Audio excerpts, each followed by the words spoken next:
एक अधूरी मोहब्बत। राहुल और सिया की मुलाकात कॉलेज में हुई थी। पहली नजर में ही दोनों को एक दूसरे से प्यार हो गया। राहुल हंसमुख और जिंदादिल था, जबकि सिया शर्मीली और गंभीर। मगर दोनों की दोस्ती गहरी होती गई और जल्द ही वो एक दूसरे के बिना रह नहीं सकते थे। समय बीतता गया और उनकी मोहब्बत और मजबूत होती गई। दोनों ने शादी के सपने देखे, साथ में दुनिया घूमने के वादे किए। लेकिन तकदीर को कुछ और ही मंजूर था। सिया के माता-पिता उसकी शादी एक और लड़के से तय कर चुके थे। जब सिया ने राहुल को यह बताया, तो उसकी आंखों में आंसू थे। राहुल ने बहुत कोशिश की, अपने प्यार के लिए लड़ा, लेकिन परिवार की मजबूरियों के सामने वे बेबस थे। आखिरी मुलाकात में सिया ने कांपते हाथों से राहुल का हाथ थामा और कहा, अगर जन्मों का कोई रिश्ता होता है, तो अगले जन्म में मैं सिर्फ तुम्हारी होऊंगी। उस दिन के बाद राहुल कभी मुस्कुराया नहीं। उसकी दुनिया वहीं खत्म हो गई थी। सिया शादी करके चली गई, मगर हर रात चुपके से राहुल की तस्वीर देखती और खुद को दिलासा देती कि शायद अगले जन्म में उनकी मोहब्बत अधूरी नहीं रहेगी। कुछ प्यार कभी मुकम्मल नहीं होते, मगर उनकी गूंज हमेशा दिल में बनी रहती है। सिया की शादी के बाद राहुल पूरी तरह टूट चुका था। उसने खुद को दुनिया से अलग कर लिया। उसकी आंखों में अब वो चमक नहीं रही थी जो सिया के साथ हुआ करती थी। वो किताबों में, सड़कों पर, हर चेहरे में सिया को खोजता, मगर उसकी मोहब्बत बस यादों में सिमट कर रह गई थी। उधर सिया भी खुश नहीं थी। उसका पति रोहित एक अच्छा इंसान था, मगर वो राहुल जैसा नहीं था। सिया ने अपना दर्द किसी से नहीं कहा, बस समय के साथ उसे सहना सीख लिया। लेकिन उसकी आंखों में हमेशा एक अधूरी मोहब्बत की टीस छलकती थी। कई साल बाद राहुल अब एक लेखक बन चुका था।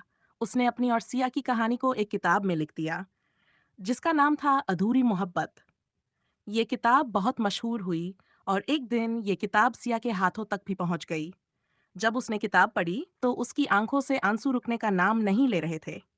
हर पंक्ति में राहुल का दर्द था, उसकी तरफ थी, उसका अधूरा प्यार था। वो समझ गई कि राहुल ने आज तक उसे भुलाया नहीं। एक दिन सिया अपने पति और बच्चों के साथ एक बुक फेयर में गई। वहां उसने देखा कि अधूरी मोहब्बत के लेखक खुद राहुल थे। उसका दिल जोर से धड़कने लगा। इतने सालों बाद वही चेहरा, वही आंखें, मगर अब उनमें और भी गहराई थी। सिया चाहकर भी राहुल से कुछ कह नहीं पाई। उसने दूर से उसे देखा और मन ही मन कहा, राहुल, हमने शायद इस जन्म में एक दूसरे को खो दिया, मगर मेरी आत्मा हमेशा तुम्हारी रहेगी। राहुल ने भी उसे देखा, मगर उसने कुछ नहीं कहा। उसने सिर्फ एक हल्की सी मुस्कान दी, मानो कह रहा हो, मोहब्बत अगर सच्ची हो तो जुदाई भी प्यार का एक हिस्सा बन जाती है। सिया लौट गई। राहुल अपनी किताबों में खो गया और उनकी मोहब्बत किसी किताब के पन्नों में हमेशा के लिए अमर हो गई। सिया उस दिन के बाद कई रातों तक सो नहीं पाई। राहुल से सालों बाद मिलना उसकी जिंदगी का सबसे दर्द भरा और सबसे खूबसूरत लम्हा था। वो चाहकर भी उसे भुला नहीं पा रही थी। हर बार जब वो अपनी शादीशुदा जिंदगी को देखती, तो उसे लगता कि उसने किसी और के साथ रहने के लिए अपने सच्चे प्यार को छोड़ दिया। दूसरी तरफ राहुल भी बेचैन था। वो जानता था कि सिया अब किसी और की थी, मगर उसकी किताब के पन्नों में वो हमेशा उसी की थी। उसने कभी शादी नहीं की, न ही किसी और से दिल लगाया। उसके लिए मोहब्बत सिर्फ एक बार होती है। कुछ महीनों बाद राहुल को अचानक दिल का दौरा पड़ा।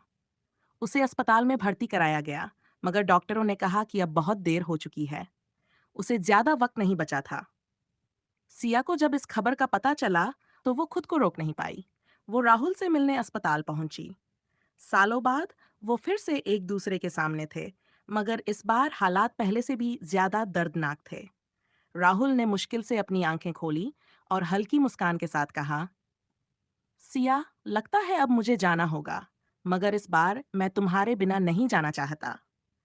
सिया की आंखों से आंसू बहने लगे। उसने राहुल का हाथ थाम लिया और कहा, तुम कहीं नहीं जा रहे, राहुल। हमारी अधूरी मोहब्बत इस जन्म में पूरी न हो सकी, मगर अगले जन्म में हम जरूर मिलेंगे बिना किसी मजबूरी के। राहुल ने हल्की मुस्कान दी। उसकी आंखों में अब कोई दर्द नहीं था, बस एक सुकून था। उसने धीरे से अपनी आंखें बंद कर लीं और हमेशा के लिए सिया को छोड़कर चला गया। राहुल की मौत के बाद सिया पूरी तरह से टूट गई। उसने अपनी जिंदगी तो जी, मगर उसका दिल हमेशा उसी के पास रह गया। कई साल बाद जब सिया की जिंदगी का अंत आया, तो उसकी आखिरी सांस लेते वक्त उसकी आंखों में एक चमक थी। शायद वो राहुल को देखने वाली थी। शायद उनकी अधूरी मोहब्बत अब कहीं और किसी और जन्म में पूरी होने वाली थी, क्योंकि सच्ची मोहब्बत कभी खत्म नहीं होती, बस समय के किसी मोड़ पर फिर से जन्म लेती है। मोहब्बत अधूरी रह सकती है, मगर उसका अंत कभी नहीं होता। शायद इसीलिए नियति ने राहुल और सिया की प्रेम कहानी को एक और मौका दिया। सालों बाद एक छोटे से शहर में दो बच्चों का जन्म हुआ, एक लड़का आरव और एक लड़की सिया। इस जन्म में भी उसका नाम सिया ही रखा गया था, मानो किस्मत ने खुद उसे चुना हो। आरव बचपन से ही अलग था। उसे हमेशा लगता कि वो किसी की तलाश में है, किसी को ढूंढ रहा है, जिसे वो पहचानता है, मगर समझ नहीं पाता कि कौन। दूसरी तरफ सिया को भी अजीब से सपने आते, किसी अधूरे प्यार के, किसी इंतजार के। साल बीते और दोनों बड़े हुए। किस्मत का खेल देखिए कि दोनों का एडमिशन एक ही कॉलेज में हुआ। पहली मुलाकात में ही कुछ अजीब सा महसूस हुआ, जैसे कोई भूला हुआ एहसास फिर से लौट आया हो। आरव ने सिया को देखते ही कहा, मुझे ऐसा क्यों लग रहा है कि मैं तुम्हें जानता हूँ। सिया चौंक गई। वो भी यही महसूस कर रही थी। धीरे धीरे दोनों की दोस्ती हुई और दोस्ती कब प्यार में बदल गई, उन्हें पता ही नहीं चला। मगर इस बार कोई मजबूरी नहीं थी, कोई दर्द नहीं था। बस एक सुकून भरी मोहब्बत थी, जो अधूरी नहीं रहने वाली थी। कुछ सालों बाद आरव और सिया की शादी हो गई। जब उन्होंने शादी के 7 फेरे लिए, तो दोनों की आंखों में आंसू थे, मगर इस बार खुशी के। शायद ये वही आत्माएं थीं, जिन्होंने पिछले जन्म में एक दूसरे से वादा किया था कि अगला जन्म उनका होगा। इस बार तकदीर ने भी उनका साथ दिया। सच्ची मोहब्बत कभी खत्म नहीं होती, बस सही समय का इंतजार करती है। और इस बार राहुल और सिया की कहानी अधूरी नहीं रही। अगर आपको ये कहानी अच्छी लगी हो, तो लाइक, सब्सक्राइब और शेयर जरूर करें।